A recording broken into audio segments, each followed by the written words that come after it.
Let me take you inside a moment that nobody in Huntsville thought they'd ever see.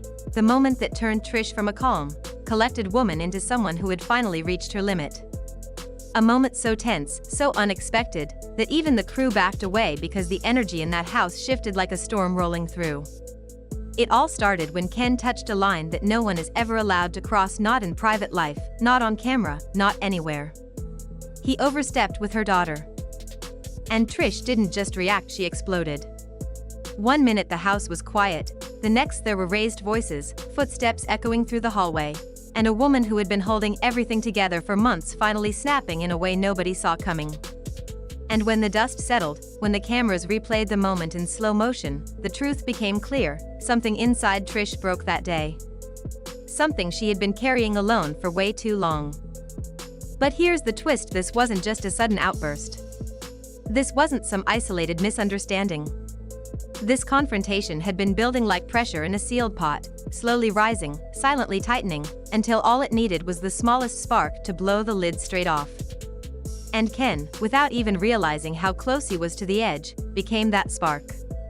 What started as a harmless conversation turned into something messy, emotional, and unforgettable. And the whole town is whispering about it, trying to understand how things got this far, how a man who once looked so devoted managed to step right into the one boundary Trish never thought she'd have to defend. Because when it comes to her daughter, there are rules. Unwritten rules, spoken rules, moral rules, motherly rules. And Ken ignored every single one. Not because he meant to cause harm, but because he forgot his place. He forgot that he was not her husband. He forgot that being in a woman's house does not give you ownership over her child. And most importantly, he forgot that some wounds in Trish's life were still raw, still sensitive, still too painful to be handled casually. That's why this story matters. That's why people are talking. Because it exposed a truth Trish had been trying to hide, that she and Ken were never on the same page when it came to family. And once you see the full picture, once you understand everything behind this explosion, you'll see why Huntsville hasn't been the same since. Before the argument that shook the house, before the cameras captured the moment she told Ken to leave, there was history. Long, complicated, emotional history. And to understand why this incident hit so hard, you have to understand the world Trish built long before Ken stepped into it. She has never been the kind of woman who leans on people easily. Years of doing everything by herself shaped her into someone who handles storms silently and keeps her pain tucked away where nobody can reach it. Raising her daughter wasn't just a responsibility, it became her purpose, her anchor, the reason she kept going even when life kept throwing obstacles in her path. And let's be honest, Trish's life has never been smooth.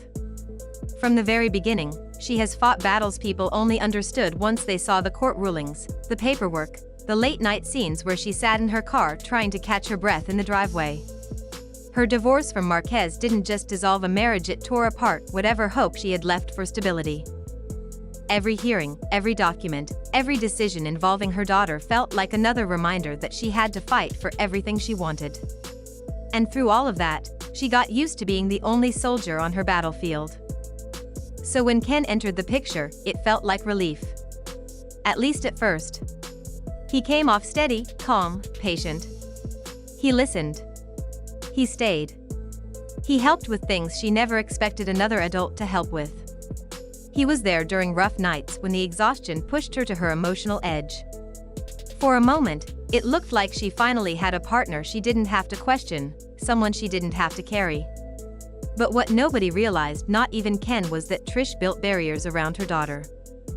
Not because she didn't trust him, but because she learned the hard way that adults come and go, but children absorb the aftermath. Her biggest fear wasn't losing Ken. It was letting another man get too close, too comfortable, too familiar with the one person she swore to protect with her life. That fear didn't come from nowhere. It came from the chaos with Marquez. It came from wild accusations, broken promises, confusing custody rules, and a long chain of emotional roller coasters that affected her daughter far more than anyone admitted. When the judge put strict conditions on the home, it wasn't just legal structure. It was a warning: protect the child, or everything you've built could crumble. Trish never forgot that. She carried it every day, every night, every time someone tried to blur the lines between partner and parent. So when Ken started acting like he had authority in the house, she noticed. Every suggestion he made. Every comment he threw in. Every moment he tried to discipline her daughter like he had earned that right. It started small. A tone here, a comment there. Nothing worth blowing up about. But Trish caught all of it. She just didn't call it out yet. Not because she wanted to avoid conflict, but because part of her hoped he would correct himself. She hoped he understood that her daughter was off limits. But hopes don't erase habits. And Ken's habits grew stronger. What nobody expected was the exact moment things finally spiraled. It happened on a Sunday afternoon, when the house felt calmer than usual. Her daughter was moving around the living room, playing music on her tablet, trying to enjoy her weekend. Trish was in the kitchen cleaning up after lunch, and Ken was pacing around like he had something on his mind. But instead of talking to Trish, instead of expressing whatever frustration he was holding, he directed it at her daughter. A comment. Sharp. Unnecessary. Said with a level of authority he had no right to use. The words hit the air like a slap. Not violent, not loud, but so out of line that the whole room went silent. Her daughter froze. Trish stopped mid-step. And Ken, realizing too late what he had just done, tried to soften his voice. But it was already done. He crossed the one boundary Trish had been crystal clear about, the boundary she protected harder than anything in her life. Her daughter was not his. He was not allowed to correct, discipline, or direct her, especially not in a tone that carried disappointment or frustration. The switch flipped instantly. Trish came out of that kitchen like she had been pulled by something stronger than anger. Her eyes weren't just furious, they were hurt, deeply hurt. And when she spoke, the entire house felt it. It wasn't yelling. It was worse. A quiet, trembling voice that only comes from someone who has reached her breaking point. She told Ken he had crossed a sacred line. She told him he was out of place. She told him he would not speak to her daughter that way ever. And Ken, trying to defend himself, said the one thing that ruined everything. I'm just trying to help raise her too. The silence after that felt like gravity dropped. Because that sentence revealed exactly how far Ken had overstepped. He saw himself as a parent. Trish saw him as a partner, and a temporary one at that. The air got tight.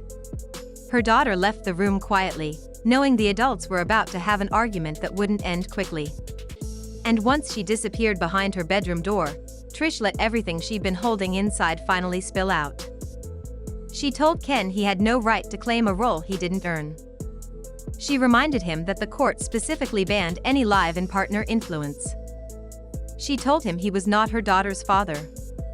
And finally, with a voice that cracked in a way even the crew hadn't heard before, she told him to leave her child alone. But here's the twist: Ken didn't back down. Not at first. He felt embarrassed, attacked. So he tried to justify himself. He tried to explain that he was only acting from a place of care, that he had been around long enough to feel included in decisions. But those explanations only made things worse, because they confirmed what Trish feared: he thought he had a say in her daughter's life. The argument moved from room to room, picking up more weight with every sentence. And as they talked, as they exchanged everything they had been avoiding for months, their relationship started to unravel right there in front of the cameras. This wasn't just about a comment anymore. It was about control. About boundaries. About promises. About expectations neither of them ever actually discussed. And as the truth came pouring out, something inside Trish finally snapped. She told Ken she needed space. She told him he couldn't stay the night. And for the first time since she met him, she didn't soften her words. Ken packed his things quietly. He didn't slam a door. He didn't yell, but the look on his face said everything: confusion, hurt, frustration, and a dawning realization that he might lose everything. And once he left, once the house fell silent again, Trish sat in her daughter's room and cried for the first time in months. Not because she lost Ken. But because she came dangerously close to letting someone disrupt the one relationship she refused to compromise. The emotional aftermath of that confrontation hit both of them harder than they expected. Ken walked away feeling like everything he contributed to their life together suddenly didn't matter. He kept replaying the moment, trying to understand how boundaries he didn't even know existed became the beginning of the end. But the more he thought about it, the more he realized Trish had never fully let him in. Not emotionally. Not as a partner. And especially not as a father figure. Her home was never his. Her daughter was never his responsibility.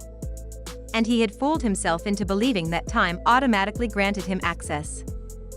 On the other side, Trish spent days replaying her own decisions. She wondered how she didn't catch the signs earlier. How she didn't stop him the first time he used that tone. How she allowed the lines to get blurry enough for Ken to think he had a parental role. And those thoughts weighed heavy on her, not because she regretted protecting her daughter, but because she realized she had avoided a conversation that could have prevented all of this. She avoided clarifying expectations. She avoided defining their roles. She avoided telling Ken that she didn't see him as a future stepfather, not anytime soon.